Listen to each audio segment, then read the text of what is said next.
아니, 지금 그게 무슨 말이오? 이 산들이 정말 대한민국을 만든 것이오? 여러분, 지금 당장 이 지도 위에서 대한민국이란 나라를 지워버린다면 인류 문명은 며칠이나 버틸 수 있을까요? 기름은 대체할 수 있지만 이 능력은 대체 불가능합니다.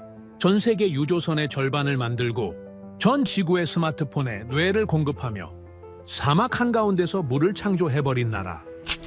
이들은 5,000년 동안 수백 번의 침략을 당하면서도 단 한 번도 굴복하지 않았습니다. 말 그대로 독종 중에 독종이었죠. 그런데 지금 그 나라가 칼을 갈고 전 세계를 살리고 있다면요. 그리고 그 내막의 시작에는 북한산, 설악산, 속리산, 팔공산이 있었고 세계 최강 대국들이 지금 앞다투어 이 나라를 파헤치고 있다고 합니다. 대체 무슨 일이 벌어진 걸까요? 그 전에 잠깐 1초 만에 누를 수 있는 좋아요 버튼을 꾹 눌러주시면 영상 제작에 아주 큰 힘이 됩니다. 그럼 바로 시작하겠습니다. 석유는 신이 우리에게 준 축복입니다. 저는 그렇게 배웠고 그렇게 믿었고 단 한 번도 의심하지 않았습니다. 제 이름은 압둘라 알 파흐드. 사우디아라비아 리야드의 왕족 반개 가문에서 태어났습니다. 옥스퍼드 대학교에서 자원경제학 석사 과정을 밟고 있었죠. 아람코 배당금만으로 연간 수십억 원. 일하지 않아도 되는 삶이 태어날 때부터 보장된 사람이었습니다. 그런 제가 그날 강의실 의자에서 일어서지 못했습니다. 호르무즈 해협 봉쇄 속보가 뜬 그 순간이 아닙니다. 그건 저에게 기회였으니까요. 문제는 그 다음이었습니다. 교수가 한 장의 슬라이드를 넘겼을 때 저의 모든 것이 무너지기 시작했습니다. 강의실에 속보가 떴습니다. 호르무즈 해협에서 유조선 2척이 공격받았다는 겁니다. 교수님이 강의를 멈췄습니다. 학생들 스마트폰이 동시에 울렸습니다. 전 세계 원유 수송의 30%가 지나는 바로 그 해협이었죠. 육아가 실시간으로 치솟기 시작했습니다. 강의실 공기가 바뀌었습니다. 모두가 긴장했습니다. 하지만 저는 전혀 두렵지 않았습니다. 아니, 솔직히 말하겠습니다. 저는 그 순간 미소를 짓고 있었습니다. 기름값이 오른다는 건 우리에게는 축복이었으니까요. 스마트폰을 꺼내 유가 그래프를 확인했습니다. 브렌트 유가 수직으로 올라가고 있었죠. 숫자가 뛸 때마다 저도 모르게 입꼬리가 올라갔습니다. 주변을 둘러봤습니다. 영국 학생들 얼굴이 하얗게 질려 있었습니다. 독일에서 온 친구는 이마를 짚고 있었고 일본 유학생은 벌써 도쿄에 전화를 걸고 있었죠. 에너지 수입국 출신들은 전부 같은 표정이었습니다. 공포? 저는 그 공포가 이해되지 않았습니다. 아니, 정확히 말하면 그 공포가 저와는 상관없는 일이었습니다. 교수가 손을 들어 강의실을 정리했습니다. 자, 진정하십시오. 오히려 좋은 기회입니다. 오늘 주제와 정확히 맞아떨어지는 상황이 벌어졌으니까요. 교수는 화면을 전환했습니다. 호르무즈 해협 지도가 떴습니다. 좁은 해협 사이로 유조선 항로가 빼곡하게 표시되어 있었죠. 교수가 레이저 포인터로 해협 입구를 가리켰습니다. 이 해협이 막히면 어떤 일이 벌어질까요? 간단한 질문이었습니다. 저는 속으로 이미 답을 알고 있었죠. 기름을 사는 나라들이 고통받는 겁니다. 그게 전부였습니다. 교수가 학생들을 둘러보며 물었습니다. 석유를 전량 수입에 의존하는 나라들, 이 상황에서 어떻게 될까요? 일본 유학생 타나카가 손을 들었습니다. 산업 전체가 타격을 받습니다. 일본은 원유 수입의 대부분을 중동에 의존하고 있으니까요. 교수가 고개를 끄덕였습니다. 맞습니다. 그럼 한국은요? 한국. 저는 그 이름을 들으며 별다른 감흥이 없었습니다. 작은 나라, 자원이 없는 나라, 일본과 비슷한 처지겠죠. 교수가 데이터를 보여줬습니다. 한국의 에너지 수입 의존도, 석유 전량 수입, 천연가스 전량 수입, 숫자가 화면을 채울수록 저는 더 편안해졌습니다. 이런 나라들은 결국 우리에게 의존할 수밖에 없으니까요. 저는 자신 있게 손을 들었습니다. 교수님, 결론은 명확하지 않습니까? 에너지를 가진 나라가 주도권을 쥡니다. 석유가 없는 나라는 결국 공급자의 결정에 따라 움직일 수밖에 없죠. 교수가 저를 바라봤습니다. 반박하지 않았습니다. 대신 짧게 물었죠. 압둘라, 그럼 자원을 가진 나라는 반드시 강한 나라입니까? 당연한 질문이었습니다. 저는 망설이지 않았죠. 그렇습니다. 자원은 곧 힘이니까요. 교수가 고개를 살짝 기울였습니다. 그리고는 아무 말 없이 슬라이드를 넘겼습니다. 그 순간 강의실 분위기가 달라졌습니다. 화면에 한 나라의 이름이 떠올랐습니다. 베네수엘라, 저는 처음에 무슨 의도인지 몰랐습니다. 베네수엘라가 이 이야기에 왜 나옵니까? 교수가 천천히 말하기 시작했습니다. 베네수엘라, 세계 최대 원유 매장량을 가진 나라입니다. 최대 매장량, 사우디보다 많다는 뜻이었죠. 저는 그 사실을 알고 있었습니다. 하지만 그게 왜 지금 나오는 겁니까? 교수가 다음 슬라이드를 넘겼습니다. 그래프가 나타났습니다. 저는 그 그래프를 보는 순간 손이 멈췄습니다. 인플레이션율, 숫자가 너무 커서 축이 깨져 있었습니다. 100만 %. 숫자가 의미를 잃은 수준이었죠. 베네수엘라의 초인플레이션입니다. 화폐가 휴지보다 가치가 없어진 시기가 있었습니다. 강의실이 조용해졌습니다. 교수가 이어서 말했죠. 난민 700만 명. 남미 전체가 흔들렸습니다. 의료 시스템 붕괴, 전력 공급 중단. 국민들이 나라를 떠났습니다. 저는 이해할 수가 없었습니다. 세계 최대 매장량을 가진 나라가 무너졌다고요. 그건 말이 되지 않았습니다. 기름이 있으면 돈이 들어옵니다. 돈이 들어오면 나라가 유지됩니다. 그게 제가 알고 있던 세상의 질서였으니까요. 교수가 저를 바라봤습니다. 제가 혼란스러워하고 있다는 걸 알고 있는 눈빛이었죠. 다음 나라를 보겠습니다. 나이지리아가 나왔습니다. 아프리카 최대 산유국. 그런데 국민 절반 이상이 빈곤선 아래에서 살고 있었습니다. 석유 수출로 벌어들이는 돈이 어디로 갔는지 아무도 설명하지 못하는 나라였죠. 그 다음은 앙골라였습니다. 역시 산유국, 역시 빈곤, 역시 부패, 역시 실패. 교수가 세 나라의 그래프를 나란히 띄웠습니다. 원유 매장량 순위에서는 세계 상위권이었습니다. 하지만 국민 소득, 교육 수준, 의료 접근성, 산업 다양성, 모든 지표가 바닥이었죠. 저는 의자의 등을 기댄 채 움직이지 못했습니다. 무언가가 어긋나고 있었습니다. 제가 알고 있던 공식과 맞지 않는 현실이 눈앞에 펼쳐지고 있었으니까요. 교수가 강의실을 천천히 걸으며 말했습니다. 재밌는 패턴이 보이지 않습니까? 아무도 대답하지 않았습니다. 자원이 풍부한 나라일수록 제조업이 붕괴합니다. 자원 수출로 돈이 들어오면 환율이 올라가고, 환율이 올라가면 수출 경쟁력이 사라집니다. 공장이 문을 닫고 기술자가 떠나고 결국 모든 것을 수입에 의존하게 되죠. 교수의 레이저 포인터가 그래프 위를 천천히 훑었습니다. 이걸 네덜란드 병이라고 부릅니다. 자원이 경제를 왜곡시키는 구조적 함정이죠. 네덜란드 병. 저는 그 용어를 알고 있었습니다. 교과서에서 읽은 적이 있었으니까요. 하지만 그건 다른 나라 이야기였습니다. 실패한 나라들의 이야기였죠. 우리와는 상관없는 사례라고 생각했습니다. 교수가 멈춰섰습니다. 그리고 강의실 전체를 바라보며 한마디를 던졌습니다. 자원은 축복이 아닙니다. 저는 숨을 멈췄습니다. 자원은 중독입니다. 강의실이 완전히 정적에 빠졌습니다. 저는 반박하고 싶었습니다. 우리는 다르다고. 사우디는 베네수엘라가 아니라고. 나이지리아와 같은 선상에 놓일 수 없다고. 하지만 입이 열리지 않았습니다. 교수가 보여준 그래프들이 머릿속을 떠나지 않았으니까요. 그때 교수가 다시 슬라이드를 넘겼습니다. 새로운 데이터가 나타났습니다. 사우디아라비아, 식량 수입 의존도 80% 이상, 공산품 수입 의존도, 기술 인력 해외 의존, 숫자 하나하나가 저의 확신을 깎아내고 있었습니다. 교수가 조용히 말했습니다. 사우디아라비아는 물조차 스스로 해결하지 못합니다. 담수화 시설 없이는 국민들이 마실 물이 없죠.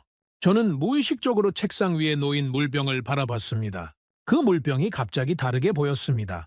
이 물은 어디서 온 겁니까? 이 물을 만든 기술은 누구의 것입니까? 교수가 마지막으로 말했습니다. 자원이 많을수록 무너진 나라들입니다. 그리고 자원이 없는데도 무너지지 않은 나라들이 있습니다. 저는 고개를 들었습니다. 다음 시간에는 그 나라를 보겠습니다. 강의가 끝났습니다. 학생들이 하나둘 일어섰습니다. 하지만 저는 움직이지 못했습니다. 의자에 그대로 앉아 있었죠. 제 손 위에 놓인 스마트폰 화면에는 여전히 유가 그래프가 떠 있었습니다. 숫자는 계속 오르고 있었습니다. 그런데 이상했습니다. 아까까지만 해도 그 숫자가 축복이었는데 지금은 아무런 의미가 느껴지지 않았습니다. 나는 틀렸는가? 저는 그 질문을 입 밖으로 꺼내지 못했습니다. 아직은 인정할 수 없었으니까요. 하지만 가슴 한쪽에서 무언가가 균열을 내기 시작했습니다. 아주 작은 균열이었습니다. 하지만 그 균열이 모든 것을 바꿀 시작이었습니다. 자원이 없는데도 무너지지 않은 나라. 교수가 말한 그 나라가 어디인지 저는 아직 몰랐습니다. 궁금했던 두 번째 강의가 시작되었습니다. 저는 아직 아까 그 문장에서 빠져나오지 못하고 있었죠. 자원은 축복이 아니라 중독이다. 그 말이 머릿속에서 계속 맴돌고 있었습니다. 하지만 저는 인정할 수 없었습니다. 베네수엘라는 정치가 문제였던 겁니다. 나이지리아는 부패가 원인이었죠. 앙골라도 마찬가지입니다. 그 나라들이 실패한 건 자원 때문이 아니라 그 자원을 다루는 사람들이 무능했기 때문입니다. 우리는 다릅니다. 사우디는 비전 2030이 있고 넘시티가 있고 체계적인 국가 전략이 있으니까요. 저는 손을 들었습니다. 교수님, 말씀하신 사례들은 전부 정치적 실패입니다. 자원 자체가 문제가 아니라 거버넌스의 문제 아닙니까? 자원을 제대로 관리하는 나라는 충분히 성공할 수 있습니다. 교수가 저를 바라봤습니다. 부정하지 않았습니다. 대신 고개를 천천히 끄덕이며 말했죠. 좋은 반론입니다, 압둘라. 그럼 질문을 바꿔보겠습니다. 교수가 화면을 전환했습니다. 세계 지도가 나타났습니다. 산유국들이 붉은색으로 표시되어 있었죠. 자원이 풍부한 나라 중에서 제조업 강국이 된 사례를 하나만 말해 보십시오. 간단한 질문이었습니다. 저는 바로 대답하려고 했죠. 하지만 입이 열리지 않았습니다. 머릿속으로 나라 이름을 하나씩 떠올려 봤습니다. 사우디아라비아. 제조업 강국입니까? 아닙니다. 쿠웨이트. 아닙니다. 카타르, 아랍에미리트, 이라크, 리비아. 전부 아니었습니다. 러시아는 군수 산업이 있지만 민간 제조업은 취약했죠. 노르웨이가 떠올랐지만 그건 예외적인 소국이었습니다. 교수가 기다렸습니다. 강의실 전체가 기다렸죠. 저는 대답하지 못했습니다. 없습니다. 교수가 대신 말했습니다. 조용하지만 확실한 목소리였죠. 자원이 풍부한 나라 중에서 세계적인 제조업 강국이 된 나라는 단 하나도 없습니다. 이건 우연이 아닙니다. 구조입니다. 저는 주먹을 쥐었습니다. 반박하고 싶었지만 근거가 없었습니다. 교수가 보여준 건 사실이었으니까요. 감정으로 부정할 수는 있어도 논리로 뒤집을 수는 없었습니다. 교수가 다시 슬라이드를 넘겼습니다. 새로운 그래프가 나타났습니다. 자원 의존도와 제조업 비중의 상관관계였죠. 선이 정확하게 반비례를 그리고 있었습니다. 자원이 많을수록 제조업이 약해지고 자원이 없을수록 제조업이 강해지는 구조. 자원이 있으면 만들 필요가 없습니다. 사면 되니까요. 기름을 팔아서 번 돈으로 공장을 짓는 것보다 완제품을 수입하는 게 더 쉽습니다. 더 빠르고 더 효율적이죠. 맞는 말이었습니다. 저도 그렇게 살아왔으니까요. 스마트폰을 직접 만들 필요가 없었습니다. 자동차도 비행기도 무기도 전부 사면 됐습니다. 돈이 있었으니까요. 하지만 그 순간 치명적인 일이 벌어집니다. 교수의 목소리가 낮아졌습니다. 만드는 능력을 잃습니다. 강의실이 다시 조용해졌습니다. 교수가 저를 똑바로 바라보며 말했죠. 압둘라, 사우디아라비아가 지금 당장 석유 수출을 멈추면 어떤 일이 벌어집니까? 저는 대답하지 못했습니다. 아니, 대답하고 싶지 않았습니다. 답을 알고 있었으니까요. 식량을 살 수 없습니다. 물을 만들 수 없습니다. 공장이 없으니 아무것도 생산할 수 없죠. 기술자가 없으니 고칠 수도 없습니다. 우리가 가진 건 기름뿐이고 그 기름이 사라지면 남는 건 사막뿐입니다. 교수가 더 이상 저에게 답을 요구하지 않았습니다. 대신 마지막 질문을 던졌죠. 그럼 반대의 경우를 생각해 봅시다. 교수가 새로운 슬라이드를 띄웠습니다. 화면이 바뀌는 순간 저는 자세를 고쳐 앉았습니다. 자원이 전혀 없는 나라, 석유 한 방울 나오지 않는 나라, 천연가스도 없고 절광석도 없고 히토류도 없는 나라. 교수가 손가락을 하나씩 접으며 말했습니다. 에너지 자원 제로, 광물 자원 제로, 국토의 70%가 산입니다. 평야가 거의 없죠. 땅을 파봐야 나오는 건 화간감뿐입니다. 저는 그게 어느 나라인지 궁금해지기 시작했습니다. 그 정도로 아무것도 없는 나라가 도대체 어디란 말입니까? 교수가 계속했습니다. 국토 면적은 세계 109위입니다. 주변에는 세계 최강대국들이 둘러싸고 있죠. 중국, 러시아, 일본, 그리고 역사적으로 수백 번의 외침을 받았습니다. 학생 하나가 중얼거렸습니다. 그건 국가가 존재할 수 없는 조건 아닙니까? 교수가 그 말을 받았습니다. 맞습니다. 이론적으로는 이 나라가 존재해서는 안 됩니다. 자원이 없으니 경제가 돌아갈 수 없고 평야가 없으니 농업이 불리하고 강대국 사이에 끼어 있으니 안보가 불안정하죠. 저는 고개를 끄덕이고 있었습니다. 그건 당연한 결론이었으니까요. 자원이 없는 나라는 의존합니다. 의존하는 나라는 결국 종속됩니다. 그게 세계의 질서입니다. 제가 평생 배워온 원칙이었죠. 교수가 잠시 멈췄습니다. 그리고 강의실을 천천히 둘러봤습니다. 저는 그때 교수의 표정에서 무언가를 발견했습니다. 미소. 아주 작은 미소가 교수의 입가에 걸려 있었죠. 지금까지 한 번도 보지 못한 표정이었습니다. 그런데 이 나라는 무너지지 않았습니다. 강의실이 정적에 빠졌습니다. 무너지지 않은 정도가 아닙니다. 교수가 새로운 데이터를 띄웠습니다. 세계 무역 규모 6위, 세계 제조업 경쟁력 3위, 반도체 생산 세계 1위, 조선산업 세계 1위, 디스플레이 세계 1위. 숫자가 화면을 채울 때마다 강의실 곳곳에서 숨소리가 들렸습니다. 저도 숨을 참고 있었죠. 자동차 생산 세계 5위, 철강 생산 세계 6위, 세계에서 가장 빠른 인터넷 인프라, 그리고 국방력 세계 5위. 교수가 레이저 포인터를 내려놓았습니다. 석유가 한 방울도 나오지 않는 나라가 이걸 해냈습니다. 저는 의자에서 미동도 하지 못했습니다. 머릿속에서 계산이 시작됐지만 답이 나오지 않았습니다. 자원이 없는데 제조업 강국이라고요? 에너지가 없는데 공장을 돌린다고요? 그게 어떻게 가능합니까? 교수가 지도를 확대했습니다. 동아시아, 한반도, 그 작은 땅덩어리가 화면 가득 채워졌습니다. 대한민국입니다. 저는 그 이름을 듣는 순간 멈칫했습니다. 한국.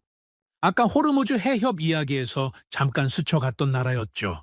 석유 전량 수입, 천연가스 전량 수입, 에너지 수입 의존도가 거의 100%에 가까운 나라. 저는 그 나라를 불쌍하게 봤었습니다. 우리에게 의존할 수밖에 없는 약한 나라라고 생각했었죠. 그런데 그 나라가 세계 제조업 3위라고요? 교수가 말했습니다. 자, 이제 본론입니다. 왜 자원이 넘치는 나라들은 무너졌는데 아무것도 없는 이 나라는 세계 최강의 제조 강국이 되었는가? 저는 교수를 바라봤습니다. 교수도 저를 바라보고 있었죠. 압둘라, 아까 자원이 곧 힘이라고 했습니까? 저는 대답하지 못했습니다. 그럼 이 나라의 힘은 어디서 온 겁니까? 강의실 전체가 숨을 죽였습니다. 저도 숨을 죽이고 있었죠. 제가 평생 믿어온 공식이 눈앞에서 부서지고 있었습니다. 자원이 힘이라면 자원이 없는 이 나라가 강할 수가 없습니다.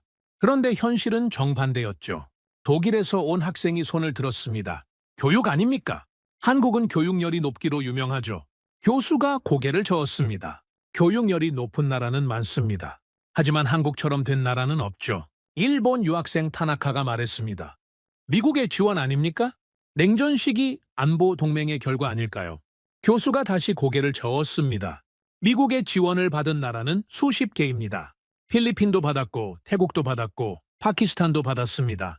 하지만 그 나라들이 반도체 1위를 했습니까? 아무도 대답하지 못했습니다. 교수가 화면을 전환했습니다. 한반도 지형도가 나타났습니다. 산맥이 등뼈처럼 국토를 관통하고 있었죠.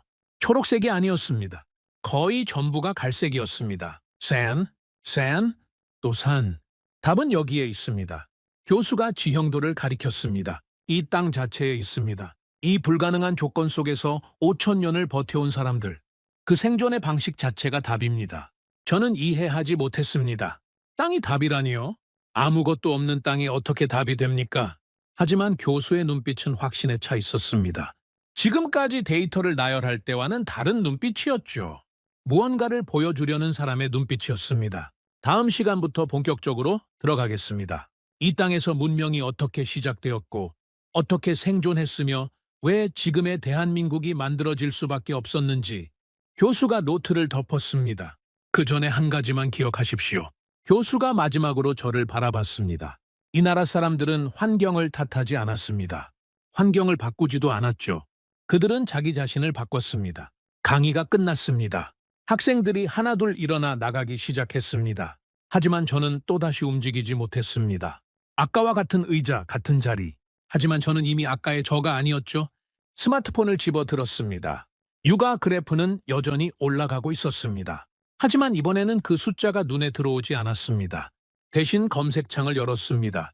손가락이 저도 모르게 움직이고 있었죠. 대한민국, 저는 태어나서 처음으로 그 나라를 검색하고 있었습니다. 그날 밤, 저는 잠을 자지 못했습니다. 기숙사 침대에 누워 천장을 바라보고 있었죠. 머릿속에서 숫자들이 계속 돌아가고 있었습니다. 반도체 1위, 조선 1위, 제조업 3위. 그런데 자원은 제로. 이 공식이 성립할 수가 없었습니다. 제가 배워온 모든 이론과 모순되는 현실이었으니까요. 새벽 3시쯤이었을 겁니다. 저는 결국 침대에서 일어나 노트북을 열었습니다. 한국에 대해 검색하기 시작했죠. 세계은행 데이터, IMF 보고서까지 뒤졌습니다. 읽으면 읽을수록 이해가 되지 않았습니다. 이 나라의 1인당 국민소득이 1960년대에 $70 수준이었다는 겁니다. 아프리카 최빈국보다 낮았죠. 그런 나라가 60년 만에 세계 10위권 경제 대국이 됐다고요. 저는 노트북을 덮지 못한 채 아침을 맞았습니다. 다음 강의 시간이 왔습니다. 저는 평소보다 30분 일찍 강의실에 도착했습니다. 앞자리에 앉았죠. 지난 시간까지는 늘 뒷자리였습니다. 일부러 그랬던 겁니다. 뒷자리에 앉는 건 여유의 표현이었으니까요. 저는 여유로운 사람이었습니다. 세상이 어떻게 돌아가든 제 삶에는 영향이 없는 사람이었죠. 하지만 그날은 달랐습니다. 저는 무언가를 알고 싶었습니다. 아니, 알아야만 했습니다. 교수가 들어왔습니다. 앞자리에 앉은 저를 보며 아주 작게 고개를 끄덕였습니다. 아무 말도 하지 않았지만 그 눈빛이 말하고 있었죠. 오셨군요. 교수가 스크린을 켰습니다. 첫 화면에 한 문장이 떠올랐습니다. 문명은 어디서 시작되는가? 인류 문명은 왜 특정 지역에서만 시작되었는가? 왜 어떤 땅에서는 국가가 만들어지고 어떤 땅에서는 만들어지지 못했는가?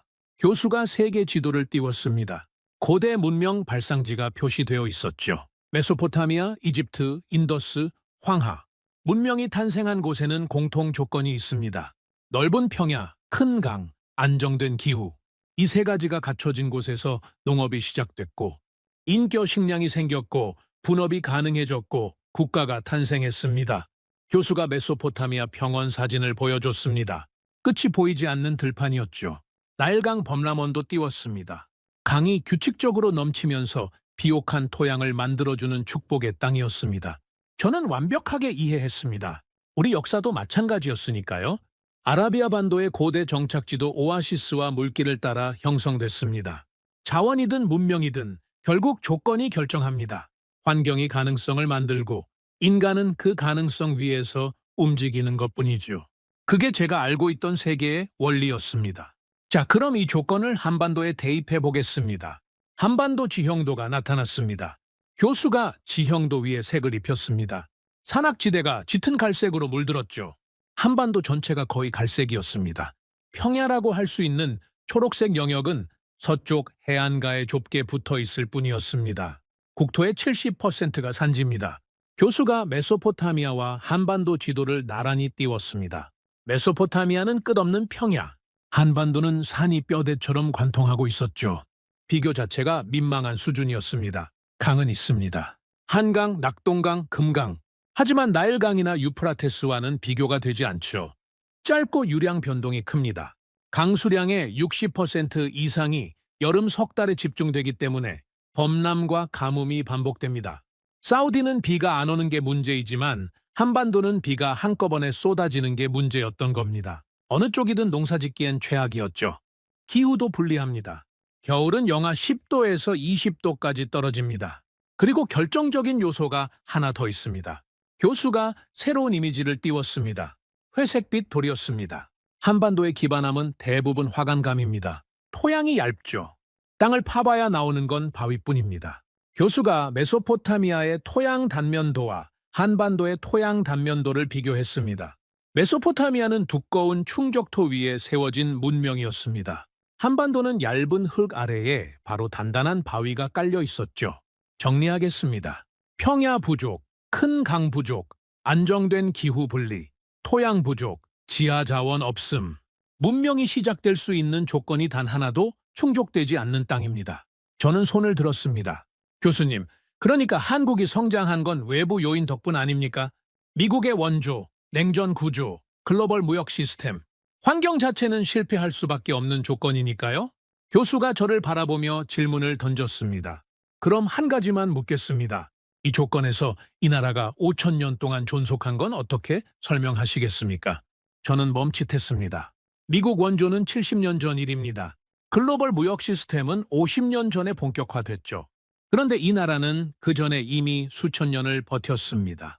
참고로 사우디아라비아의 현대 국가 역사는 100년이 채 되지 않습니다. 그 말이 가슴에 박혔습니다. 100년. 우리나라의 역사는 1932년 건국부터 시작됩니다. 물론 아라비아 반도에 문명이 없었던 건 아닙니다. 하지만 하나의 국가로 지속된 역사는 100년이 차에 되지 않았죠. 그런데 한국은 5,000년이라고요. 아무것도 없는 땅에서요. 저는 대답하지 못했습니다. 자, 그럼 질문을 바꿔보겠습니다. 이 나라는 어떻게 버텼는가? 교수가 슬라이드를 넘겼습니다. 한반도 지형도 위에 파란 선들이 나타났습니다.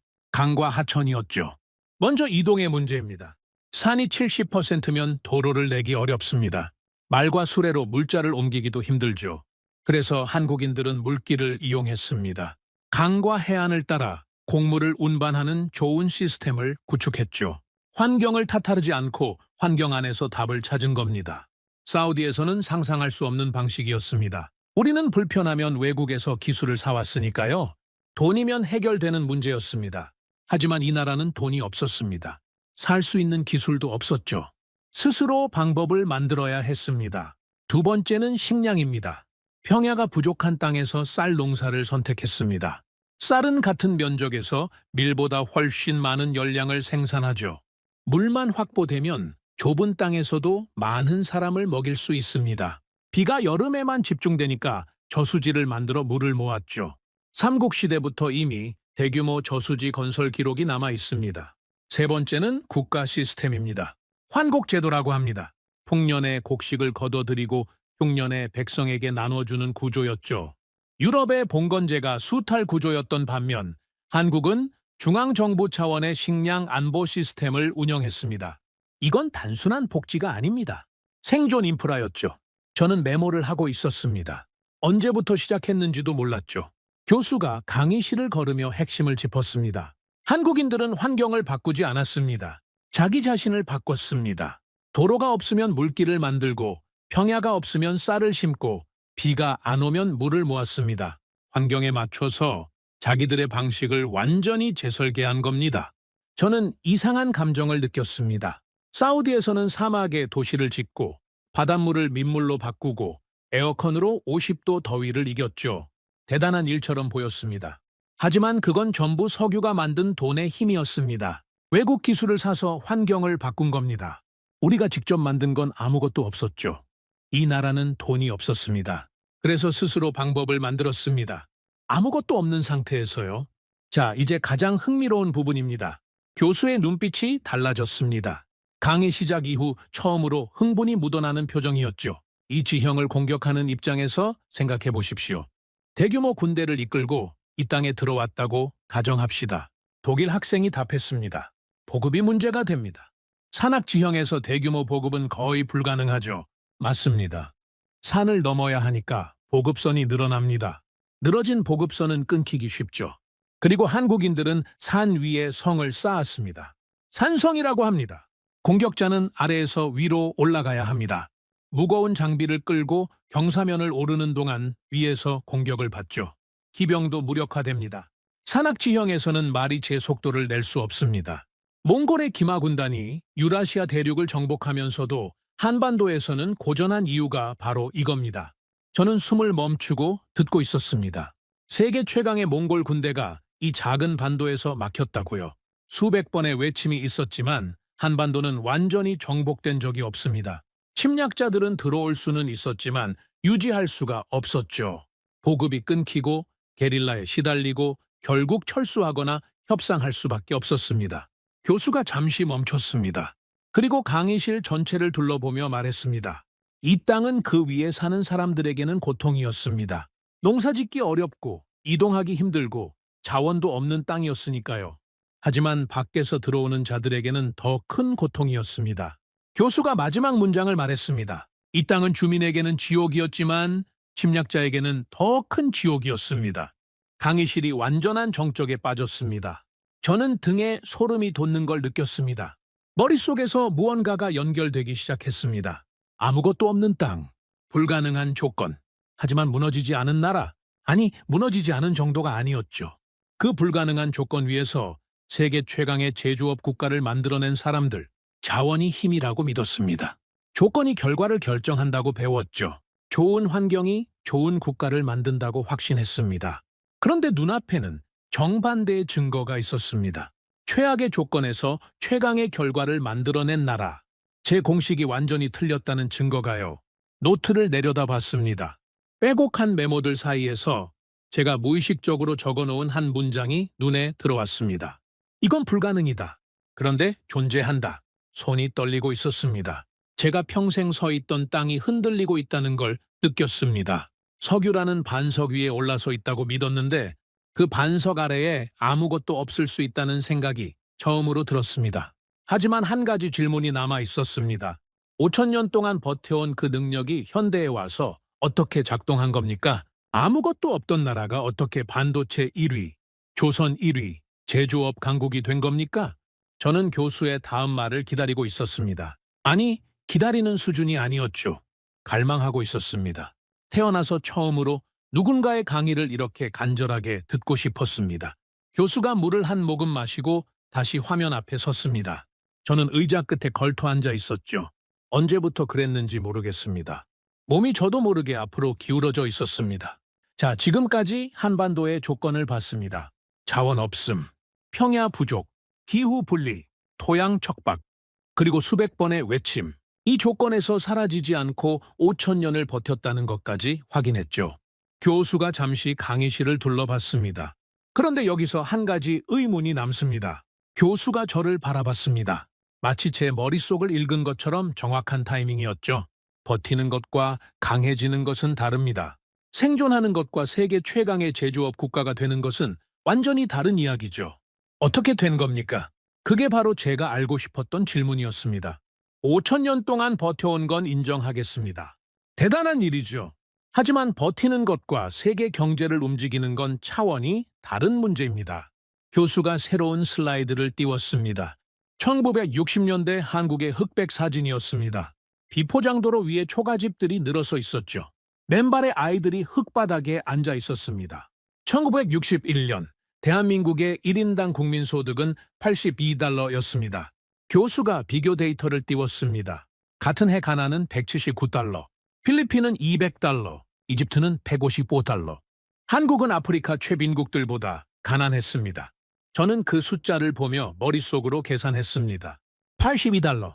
하루에 20센트도 안 되는 돈이었죠. 제가 옥스퍼드 근처 카페에서 마시는 커피 한 잔 값이 이 나라 사람들의 한 달 소득이었던 시절이 있었다는 겁니다. 수출품은 가발, 합판, 섬유 정도였습니다. 기술이라고 할 만한 건 아무것도 없었죠. 교수가 다음 슬라이드를 넘겼습니다. 같은 나라의 사진이었습니다. 하지만 완전히 달랐죠. 서울의 야경이었습니다. 초고층 빌딩이 하늘을 찌르고 도로 위에 자동차가 빼곡하게 들어차 있었습니다. 강 위에는 수십 개의 다리가 불빛을 반사하고 있었죠. 지금 대한민국의 1인당 국민소득은 $35,000입니다. 세계 10위권 경제 대국이죠. 교수가 두 사진을 나란히 띄웠습니다. 흑백의 초가집과 불빛으로 가득한 서울 야경, 같은 나라였습니다. 60년 사이에 벌어진 일이었죠. $82에서 $35,000, 400배 이상의 성장입니다. 인류 역사상 이런 속도로 성장한 나라는 없습니다. 강의실 여기저기서 작은 탄성이 나왔습니다. 저도 숨을 삼키고 있었죠. 자, 그럼 핵심 질문입니다. 어떻게 이게 가능했는가? 교수가 강의실을 천천히 걸었습니다. 많은 학자들이 이걸 설명하려 했습니다. 미국의 원조, 권위주의 정부의 개발 정책, 교육열, 전부 맞는 이야기입니다. 하지만 전부 불완전하죠. 교수가 손가락을 접으며 말했습니다. 미국의 원조를 받은 나라는 수십 개입니다. 필리핀도 받았고 파키스탄도 받았죠. 그 나라들이 반도체를 만들었습니까? 권위주의 정부가 경제 개발에 성공한 사례보다 실패한 사례가 압도적으로 많습니다. 교육열이 높은 나라는 인도도 중국도 마찬가지죠. 그런데 왜 유독 한국만 이런 결과를 만들어냈습니까? 아무도 대답하지 못했습니다. 교수가 멈춰 섰습니다. 답은 여기에 있습니다. 교수가 아까 보여줬던 한반도 지형도를 다시 띄웠습니다. 이 불가능한 조건이 만들어낸 생존 방식 자체가 산업화의 엔진이 된 겁니다. 저는 이해하지 못했습니다. 아무것도 없는 땅이 어떻게 엔진이 됩니까? 교수가 설명을 시작했습니다. 수천 년 동안 불리한 환경에서 살아남으려면 어떻게 해야 합니까? 빠르게 상황을 파악하고 즉시 대응해야 합니다. 이건 교과서에서 배울 수 있는 게 아닙니다. 몸에 새겨지는 겁니다. 세대를 거치면서 문화 자체가 되는 거죠. 교수가 1997년 아시아 금융위기 그래프를 띄웠습니다. 1997년 한국은 국가부도 직전까지 갔습니다. IMF 구제금융을 받았죠. 외환 보유고가 바닥났고 기업들이 줄줄이 무너졌습니다. 세계는 한국이 끝났다고 판단했습니다. 교수가 다음 그래프를 보여줬습니다.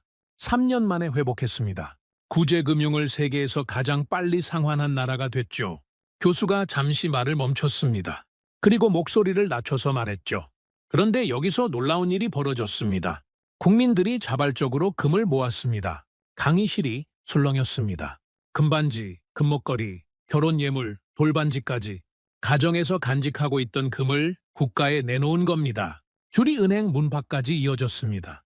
어떤 할머니는 시어머니에게 물려받은 금비녀를 내놓으면서 울었다고 합니다. 그래도 내놓았죠. 저는 멈칫했습니다. 국민들이 자기 금을 모아서 나라에 바쳤다고요. 사우디에서는 상상할 수 없는 일이었습니다. 우리나라에서 국가 위기가 오면 사람들은 자산을 해외로 빼돌립니다. 가문의 재산을 지키는 게 먼저죠. 그런데 이 나라 사람들은 정반대로 움직였다는 겁니다. 교수가 말했습니다. 이건 충성심이 아닙니다. 생존 본능입니다. 수천 년 동안 반복된 위기 속에서 체득한 집단 생존의 본능이죠.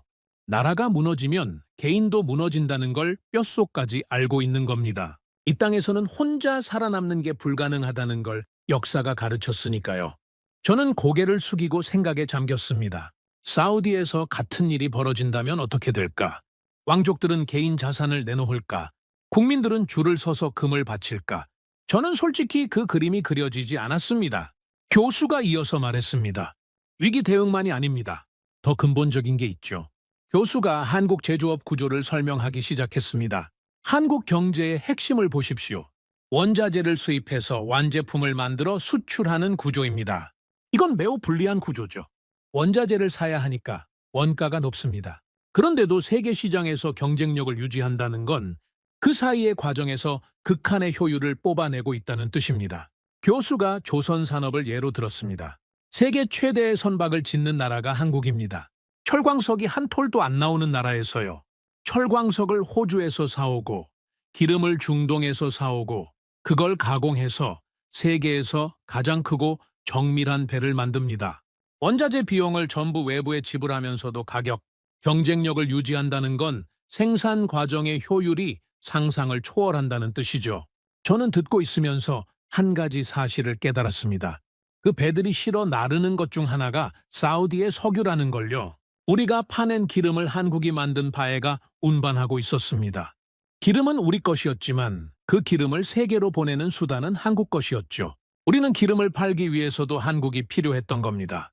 그 사실이 묘하게 불편했습니다. 이 효율은 어디서 왔겠습니까?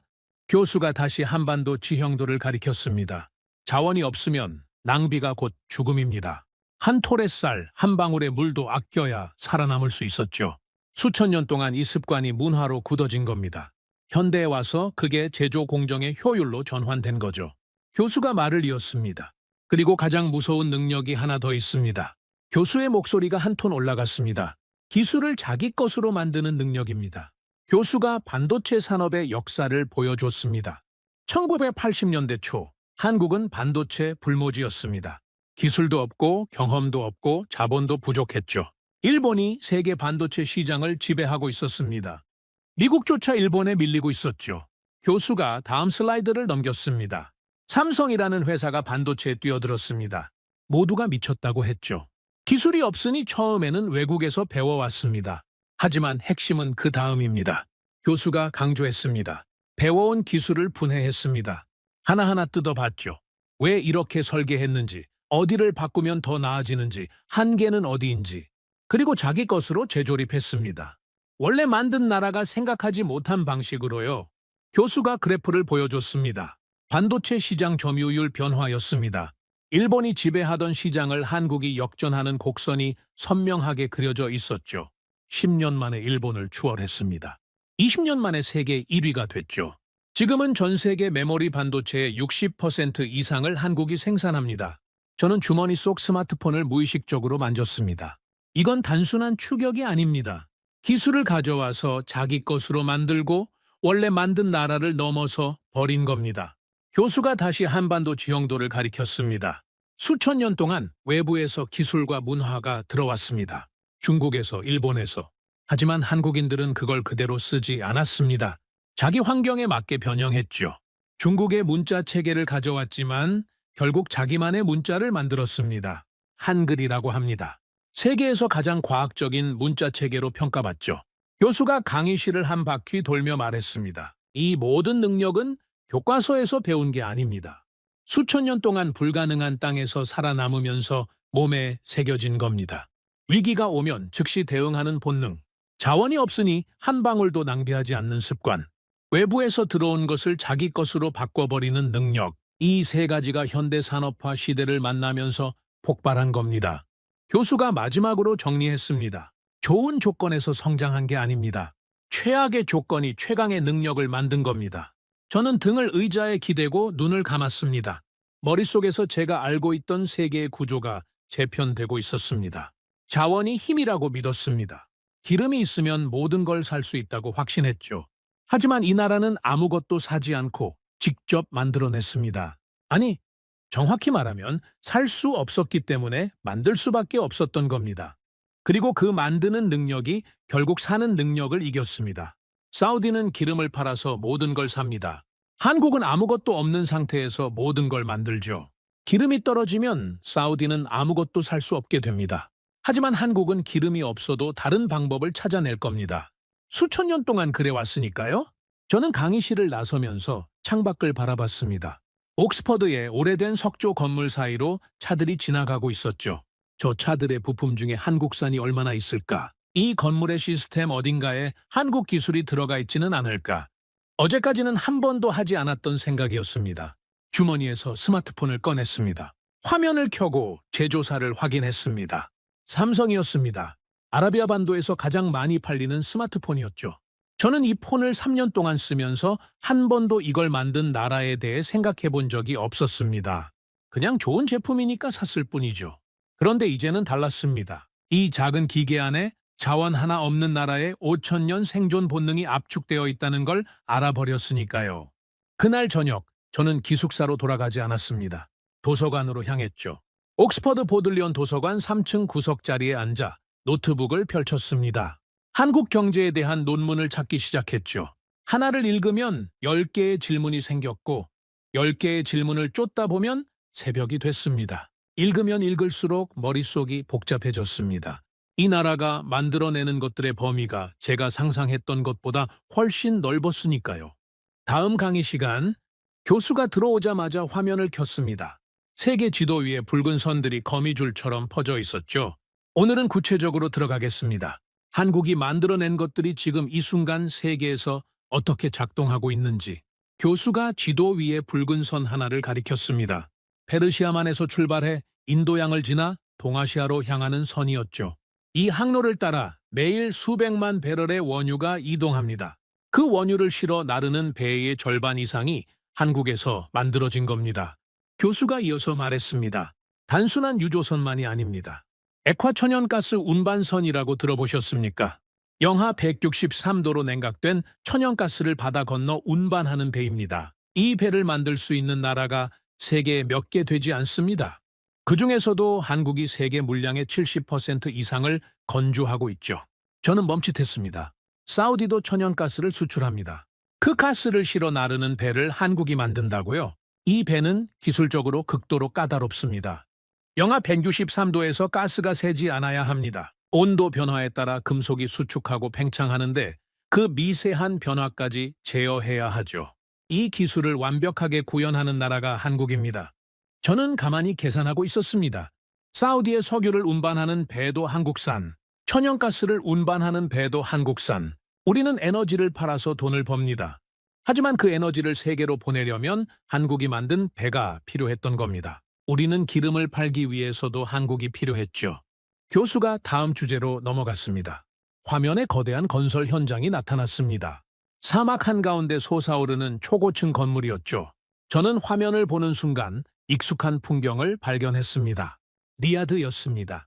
중동의 초대형 건설 프로젝트에 한국 기업들이 깊숙이 들어가 있습니다. 삼성물산, 현대건설, 이 이름들이 중동 곳곳에 랜드마크를 세웠죠. 교수가 한마디를 덧붙였습니다. 넘시티 들어보셨죠? 저는 고개를 들었습니다. 네옴. 사우디의 미래 도시 프로젝트였습니다. 5천억 달러 규모의 초대형 사업이었죠. 사우디의 자존심이자 비전 2039의 핵심이었습니다. 이 프로젝트에도 한국 기업들이 참여하고 있습니다. 설계부터 시공까지요. 가슴이 묘하게 답답해졌습니다. 넘은 사우디의 미래였습니다. 석유 이후의 시대를 준비하는 사우디의 대답이었죠. 그런데 그 대답을 만들어내는데도 한국의 손이 필요했다는 겁니다. 교수가 화면을 전환했습니다. 이번에는 완전히 다른 이미지였습니다. 깨끗한 물이 파이프를 통해 흘러나오는 사진이었죠. 담수화 시설입니다. 저는 그 단어를 듣는 순간 지난 강의에서 무의식적으로 물병을 바라봤던 기억이 떠올랐습니다. 사우디아라비아는 세계 최대의 담수화 시설 운영국입니다. 국민들이 마시는 물의 상당 부분이 바닷물을 정화한 물이죠. 이 담수화 기술에도 한국 기업들의 기술이 들어가 있습니다. 저는 숨을 멈췄습니다. 물. 사우디에서 물은 생존 그 자체입니다. 비가 거의 오지 않는 사막에서 담수화 시설이 멈추면 국민들이 마실 물이 없어지죠. 그 물을 만드는 기술이 우리 것이 아니라고요? 교수가 말했습니다. 재밌는 역설이죠. 사우디에서는 기름이 물보다 쌉니다. 기름은 땅에서 나오지만 물은 기계가 만들어야 하니까요. 그리고 그 기계를 만든 나라 중 하나가 자원이 전혀 없는 한국입니다. 강의실에서 웃음이 나왔습니다. 하지만 저는 웃을 수 없었습니다. 그때 교수가 뜻밖의 이야기를 꺼냈습니다.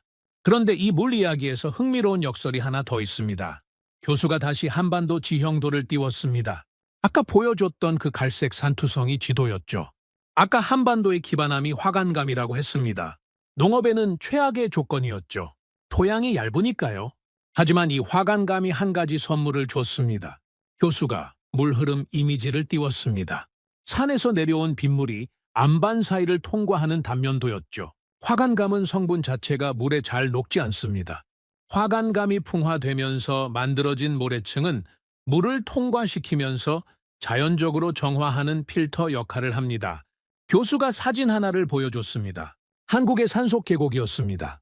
바닥이 훤히 들여다 보이는 맑은 물이 바위 사이로 흐르고 있었죠.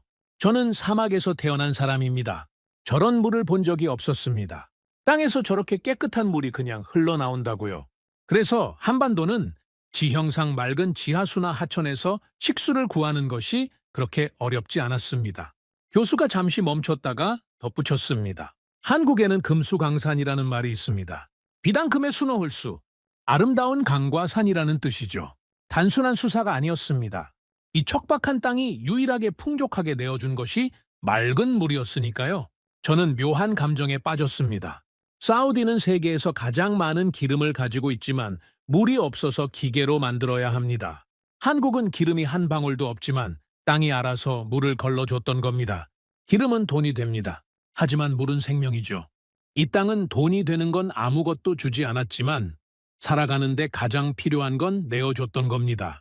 교수가 정리하듯 말했습니다. 지옥 같은 땅이었습니다. 하지만 지옥이기만 한 것은 아니었죠. 이 땅은 가혹하면서도 공정했습니다. 불을 주지는 않았지만 생존은 허락했습니다. 그리고 그 생존의 조건 위에서 사람들이 나머지를 전부 만들어냈죠. 교수가 다시 현대 한국의 산업으로 돌아왔습니다. 자, 다시 원래 이야기로 돌아가겠습니다. 여러분 주머니에 있는 스마트폰, 이 안에 뭐가 들어있는지 아십니까? 교수가 스마트폰 분의 이미지를 보여줬습니다. 메모리 반도체. 세계 시장의 60% 이상이 한국산입니다. 디스플레이. 세계 최고 품질의 유기발광 디스플레이를 만드는 나라가 한국이죠. 배터리. 전기차 시대의 핵심 부품입니다. 한국이 세계 시장의 주요 공급자이고요. 교수가 강의실을 둘러보며 말했습니다. 여러분이 어떤 브랜드의 스마트폰을 쓰든 상관없습니다. 안에 들어있는 핵심 부품은 상당 부분 한국에서 온 겁니다. 저는 다시 주머니 속 스마트폰을 만졌습니다. 삼성이었습니다. 아라비아 반도에서 가장 많이 팔리는 스마트폰이었죠. 교수가 계속했습니다. 여기서 끝이 아닙니다.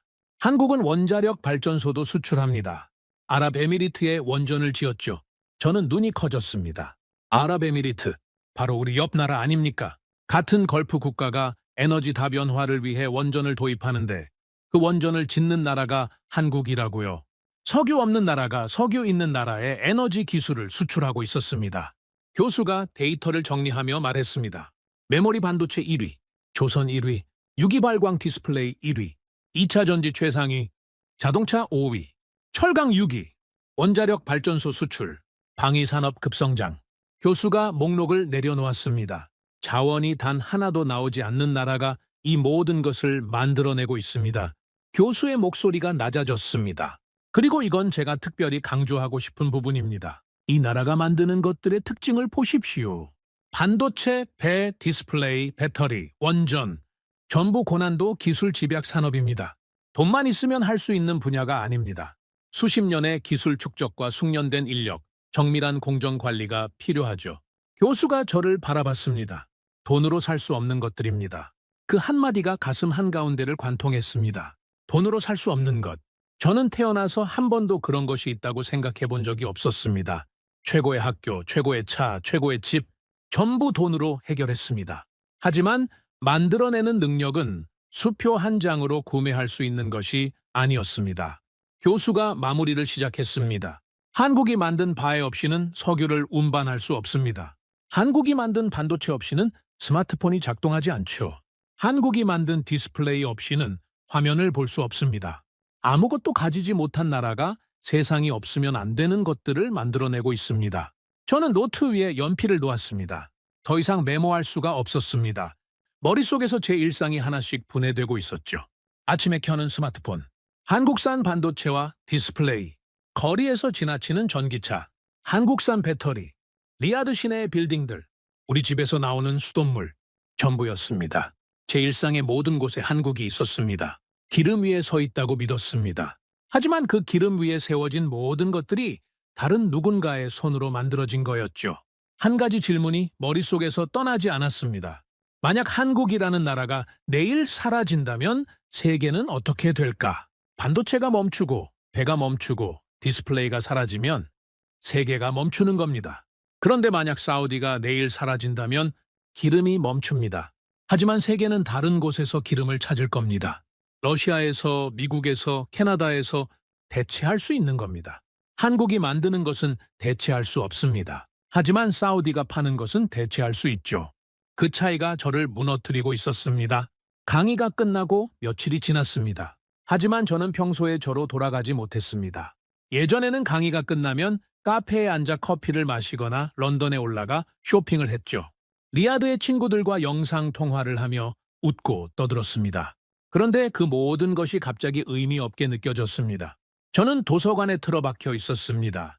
한국에 대한 자료를 찾고 또 찾았죠. 논문, 보고서, 다큐멘터리. 파면 팔수록 새로운 것이 나왔습니다. 그리고 파면 팔수록 제가 몰랐던 세계가 드러났습니다. 다음 강의 시간이 됐습니다. 교수가 들어왔을 때 저는 이미 앞자리에 앉아 있었습니다. 이제는 앞자리가 제 자리가 된 거죠. 교수가 화면을 켰습니다. 이번에는 사진 한 장이 먼저 나왔습니다. 폐허였습니다. 무너진 건물, 부서진 도로, 잿더미 속에 서 있는 사람들, 흑백 사진이었습니다. 1953년, 한국전쟁이 끝난 직후의 서울입니다. 저는 화면을 바라봤습니다. 이건 도시가 아니었습니다. 아무것도 남아있지 않았죠. 건물이라고 할 수 있는 것이 거의 없었습니다. 3년간의 전쟁으로 국토 전체가 초토화됐습니다. 산업시설의 대부분이 파괴됐고 수백만 명이 죽거나 다쳤죠. 국민소득은 세계 최하위 수준으로 떨어졌습니다. 교수가 다음 사진을 보여줬습니다. 같은 장소였습니다. 하지만 현재의 서울이었죠. 유리로 된 초고층 빌딩이 하늘을 찌르고 한강 위로 수십 개의 다리가 놓여 있었습니다. 깨끗하게 정비된 도로 위에 자동차가 흐르고 지하철 노선이 거미줄처럼 도시를 감싸고 있었죠. 같은 도시입니다. 70년 사이에 벌어진 일이죠. 강의실이 조용해졌습니다. 교수가 두 사진을 나란히 놓고 말했습니다. 잿더미에서 세계 10위 경제 대국까지 70년, 인류 역사에 이런 사례가 없습니다. 없었고 앞으로도 없을 겁니다. 저는 그 두 사진 사이의 거리를 가늠해 보려 했습니다. 하지만 불가능했죠. 잿더미와 초고층 빌딩 사이에는 제가 이해할 수 없는 무언가가 있었습니다. 자, 여기서 중요한 질문이 하나 있습니다. 교수가 강의실을 걸으며 말했습니다. 많은 나라가 전쟁을 겪었습니다. 많은 나라가 폐허에서 출발했죠. 하지만 한국처럼 된 나라는 없습니다. 왜일까요? 교수가 이라크를 예로 들었습니다. 이라크는 걸프전 이후 수십 년이 지났지만 여전히 불안정합니다. 시리아도 마찬가지죠. 아프가니스탄도요. 전쟁 후에 재건된 나라보다 재건에 실패한 나라가 압도적으로 많습니다. 교수가 아프리카의 사례도 언급했습니다.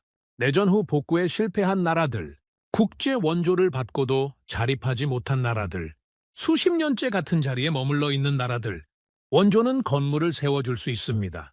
도로를 깔아줄 수도 있죠. 하지만 원조가 줄 수 없는 것이 하나 있습니다. 교수가 멈췄습니다. 다시 일어서는 능력입니다. 저는 그 말을 들으며 한국전쟁 직후의 사진을 다시 바라봤습니다. 잿더미 속에 서 있는 사람들, 그 사람들의 표정이 보이지 않았습니다.